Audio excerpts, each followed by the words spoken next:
So ఏంటి అంటే ఈ 2 నెలల్లో ఇప్పుడు 2వ నెలలో అడుగు పెట్టారు ఆయన, ఎలా ఉంది ప్రజా పరిపాలన అనేది ఏ విధంగా అనిపిస్తుంది? ఎందుకంటే ఒకవైపు జగన్మోహన్ రెడ్డి గారు రకరకాల ఎలిగేషన్స్ పెడతా ఉన్నారు. రైతు బంధు, అదే రైతు పెట్టుబడి కావచ్చు, అమ్మఒడి కావచ్చు, అలాగే వసతి దీవెన కావచ్చు, అదేవిధంగా మహిళలకి 18,000 రూపాయలు, అదేవిధంగా వడ్డీ మాఫీ కూడా, ఇవన్నీ కూడా అటకెక్కించేశాడు చంద్రబాబు నాయుడు గారు. ఇది కూడా పట్టించుకోవడం లేదు. సో నేనున్నప్పుడు బటన్ నొక్కితే టక వాళ్ళ అకౌంట్లోకి వెళ్ళిపోయాయని చెప్పేసి చెప్తా ఉన్నారు. అదేవిధంగా దాడులు, మా వైసీపీ నాయకుల మీద ఏదైతే దాడులు ఉన్నాయో ఎక్కడైనా మీరు ఆపండి అంటూ కూడా ఆయన ఇది చేశారు, రకరకాల కామెంట్ చేశారు. ఇప్పుడు నిజంగానే మనం ఇప్పుడు చర్చించాం, నేను నాగార్జున గారు, సెక్యూరిటీ ఎందుకు అంత సెక్యూరిటీ అడుగుతున్నారు ఆయన? నిజంగా ఒక సీఎం అంటే మాజీ సీఎంకి అంత సెక్యూరిటీ అవసరమా? ఎవరి నుంచి థ్రెట్ ఉందనేది మనం మాట్లాడుతాం. సో ఏంటి మీరేమనుకుంటున్నారు? రవి గారు, ముందుగా మీకు, యోయో టీవీ యాజమాన్యానికి, ప్రేక్షకులకి, తోటి ప్యానల్ సభ్యులకి అందరికీ good evening. So first of all, ఇప్పుడు మేము ఎన్డీఏ ప్రభుత్వంగా మేము ఏర్పడింది అభివృద్ధి చేయడానికి, సంక్షేమం చేయడానికి, తద్వారా జాబ్ అండ్ ఎంప్లాయ్మెంట్ అన్ని, నిరుద్యోగ సమస్య కానీ మిగిలినవి కానీ ఇప్పుడున్న సమస్యలు తీర్చడానికి, మేము విచ్ఛిన్నం చేయడానికో, లేక ఆయన గనక ఫస్ట్ రోజు వచ్చిన వెంటనే గనక మన ప్రజావేదికని కూల్చేసినట్లుగా కూల్చేసుకుంటూ పోవడానికో రాలేదు. మేము ఇప్పటికి వచ్చి దగ్గర 50 రోజులు అవుతుంది. ఈ 50 రోజుల్లో పాత ప్రభుత్వం చేసిన మిస్టేక్స్ కావచ్చు, అప్పులు కావచ్చు, రాష్ట్రాన్ని విచ్ఛిన్నం చేసిన పద్ధతి కావచ్చు, ఇవన్నీ తెలుసుకునే పనిలో మేము ఆల్రెడీ ఉన్నాము. ఇప్పటికీ 7 శ్వేతపత్రాలు రిలీజ్ చేశాం.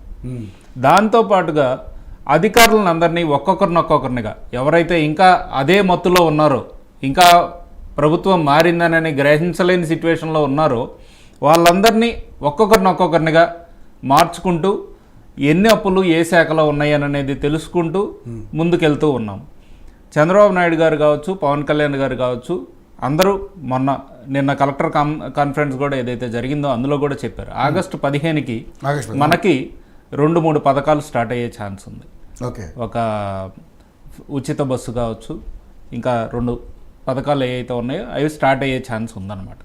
దీంతోపాటు ఇప్పుడు జగన్మోహన్ రెడ్డి గారు గత 5 సంవత్సరాల్లో చేసిన విచ్ఛిన్నము, ఆయన అధికార మదము, దాహము ఏదైతే ఉందో దాన్ని ఇంకా మర్చిపోలేని సిచ్యువేషన్లో ఆయన ఉన్నారు.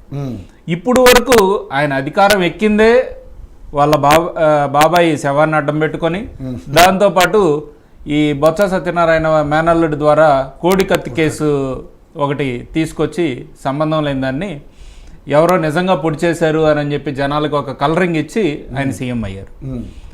ఇక ఈ ఎలక్షన్స్లో కూడా అలాంటిదే ఒకటి చెయ్యాలి అని అనుకొని ఒక గులక రాయిని వేసుకున్నాడు నెత్తి మీద. కరెక్ట్గా రాయేసేటప్పుడు కరెంటు పోతుంది. సీఎం ప్రోగ్రామ్ ఎక్స్-సీఎంగా ఉన్నప్పుడు ఆ ప్రోగ్రామ్కి కరెంటు పోయి రాయి వచ్చింది అని ఆయనే చెప్తాడు, తగిలినట్టు కూడా ఏ వీడియో ఉండదు. అలాగా మళ్ళీ జనాల్ని మోసం చేయడానికి ఆయన ట్రై చేశాడు. ఇదివరకు ఇప్పుడు సెక్యూరిటీ పరంగా వస్తే 983 మంది సెక్యూరిటీని ఆయన ఒక ప్రైవేట్ సైన్యంలాగా పెట్టుకున్నాడు మన ప్రజల డబ్బుతోటి. ఆ 983 సెక్యూరిటీకి ఏదైతే ఉందో ఆయన ఇచ్చిన జీతభత్యాలు దగ్గర 3 కోట్లు, ఆయన చిరుతిండ్లకి 350 కోట్లు, ఇంట్లో ఎలుకలను పట్టడానికి 1,34,00,000. ఇట్లా ప్రతిదీ ఏ విధంగా అయితే డబ్బు దండుకోవాలో ఋషికొండ ప్యాలెస్కి వాళ్ళ ఇంటీరియర్ డిజైనర్కి స్నేహారెడ్డికి ఆమెకి ఒక 120 కోట్లు దాకా బ్యాక్ అండ్ కమిషన్ కింద ఇది పెట్టారు. ఇదివరకు చంద్రబాబు నాయుడు గారు ఏదైతే కాన్వాయ్లో ప్రయాణించారో అదే కాన్వాయ్ కదండి ఇప్పుడు ఆయనకి ఇచ్చింది. కాన్వాయ్ ఏమన్నా మార్చారా? అదే కాన్వాయ్, అదే Z+50 మంది సెక్యూరిటీలతోటి ఆయనకి ఇస్తే ఇప్పుడు నాకు కాన్వాయ్ బాగలేదు, కాన్వాయ్ పనిచేయింది ఇస్తున్నారు అని ఒక బూటకపు వార్తలు వాళ్ళ సాక్షి ఛానల్లో, సాక్షి మీడియాలో ప్రచురించడం జరుగుతుంది. ఈ సాక్షి ఛానళ్ళకు కూడా వీలున్నంత డబ్బులు కట్టబెట్టారు గత 5 సంవత్సరాల్లో. మిగిలిన మీడియా ఛానల్స్ మొత్తానికి ఇచ్చిన పేపర్ యాడ్లు కానీ ఇంకోటి కానీ చూస్తే 483 కోట్లు ఇస్తే కేవలం సాక్షికి 450 కోట్లు ఇచ్చారు. అదేమన్నా అంత పెద్ద మీడియా అని చెప్పి ఇచ్చారా లేక ఏంటనేది మనకి ఇప్పుడు దాకా తెలియదు.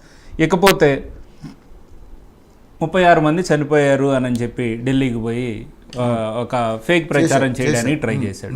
ఆ 36 మంది పేర్లు ఇవ్వండి అని నిండు సభలో చంద్రబాబు నాయుడు గారు అడిగారు.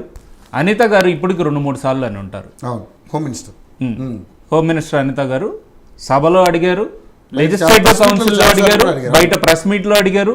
ఇప్పుడు దాకా ఆ 36 మంది ఇది డీటెయిల్స్ ఇచ్చే పరిస్థితులు లేవు. ఎక్కడ శవం దొరికితే అక్కడ గద్దలాగా పోయి వాలిపోవటం, సెంటిమెంట్ ఒకటి క్రియేట్ చేయాలి, లేక జనాలను డైవర్ట్ చేయాలి అని చెప్పి ఇది చేయటం.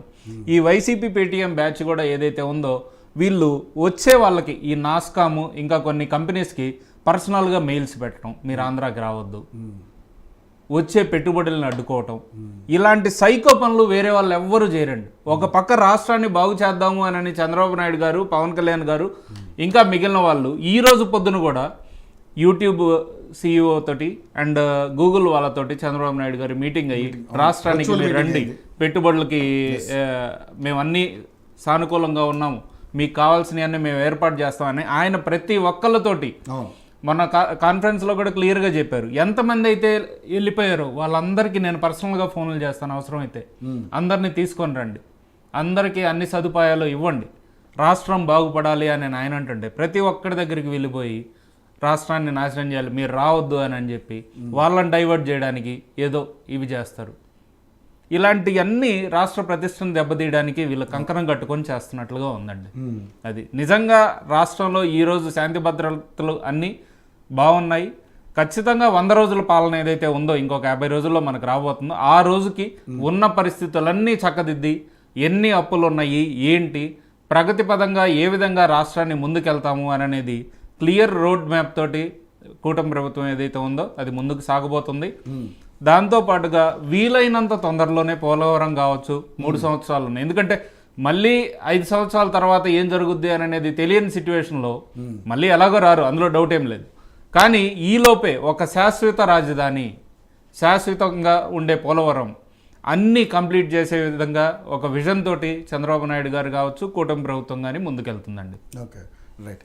నాగార్జున గారు ఆయన వైసీపీ రాలేనట్టున్నారు. నాగార్జున గారు ఇక ఎమ్మెల్సీ ఎలక్షన్స్ దీని మీద కూడా ఇప్పటికే ఆల్రెడీ బొత్స సత్యనారాయణ గారి మధ్య, టీడీపీ శ్రేణుల మధ్య రకరకాల